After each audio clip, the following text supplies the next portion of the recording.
I'm Jane Chu, Chair of the National Endowment for the Arts, and the 193rd meeting of the National Council on the Arts is now in session. So I want to welcome everybody this morning. People often make decisions on where they want to live based upon which geographic areas show vitality, and so these data contribute to their understanding. And so we're so excited about having this data to be able to spread the word.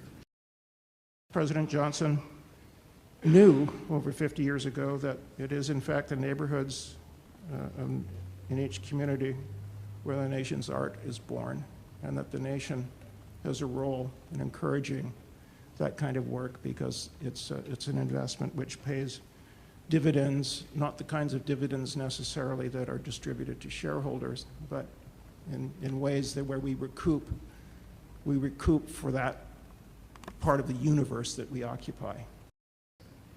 So building on the learning from our Civic Action Group, we will be awarding grants of up to $30,000 over 2 years to opera companies, of course on a competitive basis, to help pay for not necessarily any work that goes on stage, but to pay for efforts that they make to learn more about civic priorities within their communities, to develop relationships with other arts and non-arts organizations, and to discover and deliver services that build understanding across historic divides and that increase civic cohesion.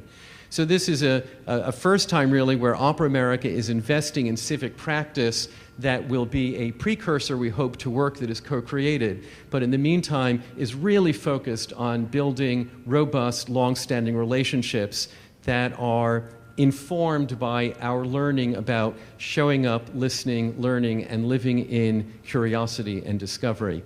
All of this has been made possible by the Our Town grant from the National Endowment for the Arts, and we remain tremendously grateful for this investment. 2/3 of all orchestras in America have budgets under $300,000.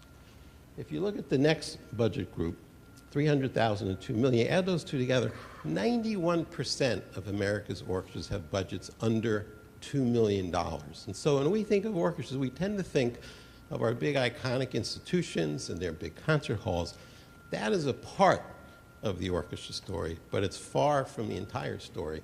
And the breadth of activity is really extraordinary, and it's activity that's happening for the most part at a community level. People just love to play orchestra music and they love to go to the concerts. So our story is kind of a bigger one than the one that we often imagine. Your signature program, Poetry Out Loud, we had over 4,800 students participate in Poetry Out Loud in over 50% of our high schools, like 48 high schools, and we had 43 finalists, and our state champion is fabulous this year.